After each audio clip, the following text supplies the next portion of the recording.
চাঁদপুরের মতলব উত্তর উপজেলার বাগানবাড়ি ইউনিয়নের ৩টি গ্রামের নদী পাড়ের মানুষ ধনাগদা নদীর ভাঙনের আতঙ্কে দিন কাটাচ্ছে। বিস্তারিত থাকছে মনিরুল ইসলাম মনিরের প্রতিবেদনে। নদীর গর্ভে ইতিমধ্যেই অনেক বাড়িঘর, সংলগ্ন রাস্তা ও ফসলি জমি বিলীন হয়ে যাচ্ছে। নতুন করে ভাঙন শুরু হওয়ায় আতঙ্কিত হয়ে পড়েছেন কয়েক শতাধিক পরিবার। সংশ্লিষ্ট এলাকার খাগুড়িয়া, হাপানিয়া ও নবীপুর গ্রামের গত এক সপ্তাহে নদীর ভাঙনে ব্যাপক ক্ষয়ক্ষতি হয়েছে। সরেজমিনে দেখা যায় ফসলি জমি, সরকারি ঘাটলা, বসতবাড়ি ও রাস্তা নদীতে ভেঙে পড়েছে। আতঙ্কে দিন কাটাচ্ছেন প্রায় 10,000 মানুষ। উপজেলা বিএনপির সাংগঠনিক সম্পাদক মিয়া মঞ্জুর আমিন স্বপন বলেন, গত সপ্তাহ থেকে নতুন করে ভাঙন শুরু হয়েছে। বিষয়টি নিয়ে সংশ্লিষ্টদের দৃষ্টি আকর্ষণ করেছে। দ্রুত ব্যবস্থা না নিলে নদীর পাড়ের বাড়িঘর ও ফসলি জমি রক্ষা করা সম্ভব হবে না। স্থানীয় ইউপি সদস্য চান মিয়া জানান, ধনাগদা নদীর পানি কমে যাওয়ায় চাপ বেড়েছে। পাড়ে ফেলা বালু ভর্তি জিও ব্যাগ ধসে পড়ছে। দ্রুত পদক্ষেপ না নিলে ভয়াবহ পরিস্থিতি তৈরি হতে পারে।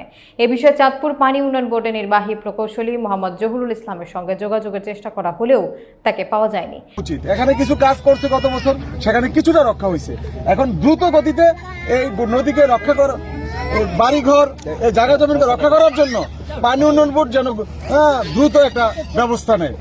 এটা হলো আমার অনুরোধ। যেভাবে নদী ভাঙতেছে, এই ভাঙ্গা রোধ করাটা খুব কঠিন হয়ে যাচ্ছে দিনের দিন। এই একটা সরকারি অনুদানের একটা গাটলা দেওয়া হয়েছে, এই গাটলাটা পর্যন্ত ভেঙে যাচ্ছে। ক্ষতিগ্রস্তরা দ্রুত প্রয়োজনীয় প্রতিরোধমূলক ব্যবস্থা গ্রহণ এবং ক্ষতিগ্রস্ত পরিবারগুলোর পুনর্বাসনের দাবি জানিয়েছেন। স্থানীয়রা বলছেন, নদীর ভাঙন রোধে কার্যকর উদ্যোগ না নিলে জনজীবন ও কৃষি উভয়ই হুমকির মুখে পড়বে। মানে এই যে নদীর ভাঙনে বিলীন হয়ে যাইতেছে, আমরা 1000 পরিবারের মতো লোক।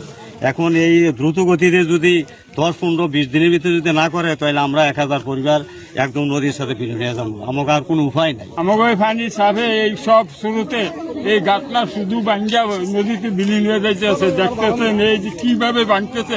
আমাদের যেমন গাং ভাঙতে এই 2-1 মাসের ভিতরে না করলে আমরা কই যাবো? গাঙ্গেতে নদীতে ভাসিয়া যাইব। নদীর লগে থাকি, আমাকে ঘর দুয়ার সব ভাঙ্গি যাইতে গেছে, সব করে দিতে গেছে। আপনারা যদি সাহায্য করেন তাহলে আমরা থাকতে পারি।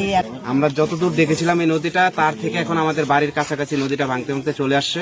এই নদী ভাঙ্গন ঠেকানোর জন্য এবং জিও ব্যাগ অথবা ব্লকের মাধ্যমে এটা একটা পার্মানেন্ট সলিউশন করে আমাদের এলাকাবাসীকে রক্ষা করার জন্য আমি বিনীতভাবে অনুরোধ জানাচ্ছি।